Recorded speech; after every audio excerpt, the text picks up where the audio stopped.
Good morning and welcome to another Motoring Middle East review, and this time we've got the BMW M2. I've been waiting for this one for a while. Check out that little beastie boy. Looks pretty mean, doesn't it? Let me take you on a little walk around of this car. This car's got a pretty serious road presence, and not least because of that very aggressive front end. Just check out all those cuts and those lines and those scoops. It looks like it's just going to swallow up the tarmac in front of it, and you know what? It kind of does. When you look at it from the side, you realize just how compact this thing is. It's got those widened front wheel arches, a very shortish bonnet actually, very stubby rear end, the long flowing contours that go back into, check this out, a really fat, bulging rear wheel arch. There's no doubting where the power is going to the tarmac in this car. It's all about the rear wheels being driven in this. Whoa, ho, ho, ho. And this is the sight that most other cars will get used to seeing, the back end of it. Look at that M2 badge resplendent on the back there. I love this blue color, it's very fetching on this car. Again, you've got that fat bumper and that subtle, a little perhaps too subtle rear spoiler. I'd put a big whacking wing on this thing, I think. That's what it needs. But down here, no doubt about its intentions with those quad exhausts and that kind of diffuser rear end there. Very meaty. Boot, yeah, it has one, and actually quite a practical one. Remarkably deep and spacious with a little net there, pockets on the side, but if you're looking for any underfloor space, forget about it. I guess for better balance, they've put a big old battery in the back. Right then, time to get inside this car. Oh, before I get in the front, yes, look, it does have rear seats. I'm not even going to attempt to get into those, but having said that, I have had a family of four, my family in here, and we have traveled around in it without too much problems. A little tray in the center there, no center armrest, but it does have rear AC vents, which is quite handy. So, not too bad. There's the handle to release the seat, and you can slide the seat back and forth as well, so that helps to gain access to the rear. Right, here we are. So, let's just start it up. Starter button there. Now look at these dials. None of this, oh, did you hear that pop? None of this fancy smancy, 10-inch, 11-inch, digital instrument, but no. It's got a little digital bits at the bottom there, you can see just below the dials, but these are proper analog dials. Speed and revs, all you really need, really. And at night, they glow orange, just like my old E30 BMW used to do, so that's kind of nice. There's two big dials, analog, and they glow orange. Over here you got the usual stuff, so you've got your big screen there with all the usuals. You got menu, and that's all controlled by down here by the iDrive controller, and two cup holders there, a little tray there. Can't really fit my iPhone Plus in there, so it's a bit annoying, but other than that it's all very handy. AC there, glove box with preparation for phone and stuff in there, so you can put in there, aux and a USB. Really, not too much to show you in this car. One thing I will talk about though, obviously here you've got a Comfort, Sport and Sport Plus you can select through here. This gear lever, so it's obviously electric transmission, electric control transmission for the 7-speed dual clutch automatic that this has got. But this sort of mimics a manual style arrangement, so that for reverse you go across and up like that to get into reverse, and then the reversing camera comes up here and it tells you you're in reverse over there, and then you pull it down for neutral, so that's in neutral, and then when you go into drive you just push it across there and you go drive, and then you can bang it back for up and then forward for down, but of course you also have the paddle shifts. Right, so I turn that off. Now the main thing about this car really, so let me get rid of this mic and switch to the other mic so that you can hear me okay. Although really, I suppose you don't really want to hear me, you want to hear this, you don't want to hear me babbling on, you want to hear this car, because it does sound rather nice, I have to admit. And let's just get that out of the way. And so what have we got here? Okay. So we'll start off in sports mode, I think, because I'm on my favorite little road here, a little twisty mountain road that I quite like. Here we go. So what have we got here? We've got 3-liter straight 6 BMW, as you would expect, but this is the M2 and it has 370 brake horsepower, 369 pounds-foot of torque. And that's good for 0 to 100 in 4.3 seconds, and of course a limited top speed of 250 kilometers per hour. But if you get your M-Pack special option thingy-majig, then they give you a little bit more. It's still limited, but they give you a little bit more. They give you 270 kilometers per hour top speed. This car is compact, it's quite tight, very, very sporty, and you know, really, it's all about this, the drive. It's firm, right, but not too firm. Especially in comfort, it's not too bad at all. And but in sports mode, it's still pretty comfortable. It's just that the body control is really good. The ride is really quite solid. You get a little bit more road roar and thump from the tires, but generally the ride itself is not disconcerting at all.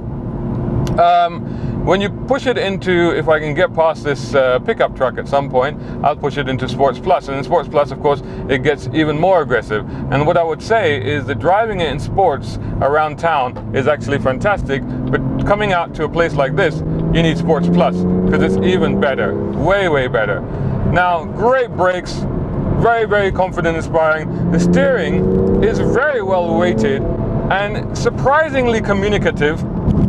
Look at this, great turn in. It's like a little terrier, this thing. It just darts into the corner. It's like, right, this way, okay, let's go, woohoo! And then you just push the power and off it goes.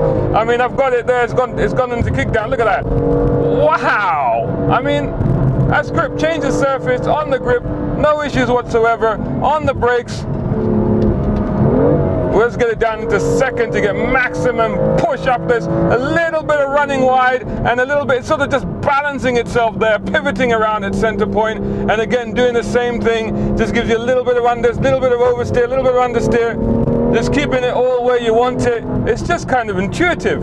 It just kind of seems to know what you want it to do, and it will just do that. It will do your bidding, especially when you're prancing around on roads like this, which are absolutely delicious.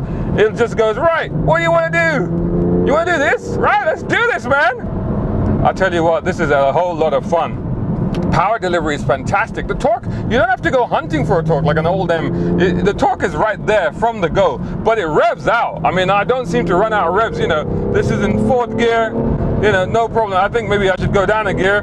Let's try, let's punch it into, second into here. Let's see if we run out of revs there. 7.5, oh, punching it into 3rd and you get wheel spin. Wheel spin, this is great. And really, really builds up the speed so damn easily. Like I said, it doesn't really necessarily run out of revs. The gears are very, very good in this car. Power delivery is tremendous. Brakes are extremely satisfying. The ride is amazing. I mean, look at this. We're punching it through these corners. We're trying to upset it left, right, change of surface, banging into that dip there, but no issue whatsoever. Lots of grip. I mean, really, really gives you confidence. I mean, this is the thing about this car, and it's enjoyable. The main thing about it is that it's frankly really good fun. Wow, you know, I almost want to just stop talking and just enjoy the car because it's just tremendous. Look at that, 3rd gear, putting on the power through the corner, holds on, straightens up nicely, and ballistic acceleration straight after. My goodness. Man, you know, there aren't many cars these days that feel as good as this, and yet are as practical as this. And let's touch on that a little bit, because around town, remember, this is a smallish car, very compact, very agile, easy to park, no issues, got reversing camera and all the comforts that you want, good air conditioning, excellent stereo, been listening to my tunes on the way here, no problem at all. And a good motorway cruiser as well, no issue. Fuel economy isn't too bad. I think it's quoted at 8.5 litre per 100 kilometers, which is actually very, very good. Of course, I'm probably doing no, considerably worse than that at this point in time. but I don't care. Loving every minute of it. So practical, sensible, usable, enjoyable. Great acceleration. I mean, it's not like you have to go hunting for the acceleration. It's just there. Whatever gear you're in, even in 4th, I'm in 5th. Even I'm in fifth, and I'm just going to go through this with my foot on the accelerator, and I'm still going. Wow. it's just phenomenal, man. It's got me coughing here. I'm so excited. And the steering, so much confidence through the steering. I mean, it's not many people are getting steering right these days, but this one is very, very good. You just straight away you feel confidence, and the weighting is just right. It's not too heavy, not too light. It's just exactly what you want. Accuracy, responsiveness, feedback. It's all there. There's feedback to the seat of your pants as well. I gotta say, I really like this car, and you know, the last new BMW that I tested was the, I'm just going to put it into just drive now and then go back into, I think I'll leave it in sport. Sport's okay, you know, just for normal cruising. The last BMW I tested was the new 7 Series. And I have to say I was kind of disappointed with that car, because to me it seemed a bit of a betrayal of the brand, the betrayal of the brand. It didn't feel like a BMW anymore. Didn't feel like a car that you wanted to drive. You just wanted to get in the back of it and let somebody else drive. And so you kind of start to go, well, BMW, have you just lost the plot? Have you just lost it now? And then they go and put out something like this. And they've done this before with the BMW M2, for example, and even the M4, which is an incredible track car. But I'll come back to that in a minute. But then they just put out a car like this, and all of a sudden you're like, whoa, this is what a BMW should feel like. This is how a BMW should drive. This is the enjoyment and the satisfaction that I should get out of a BMW. This is the sort of car that reminds me of my old E30 1988 325 ISE Coupe. This is that sort of car. With a manual gearbox, this would be hilarious. By the way, manual gearbox, slightly slower acceleration. So M4, I was going to come back to that. Now, you know what? Forget the M4. Don't bother with the M4 anymore. Don't even think about the M4. M4, great track car. Very uncomfortable on the road. It is just too stiff and too harshly set up. Plus the price, 420 something thousand dirhams, way too expensive.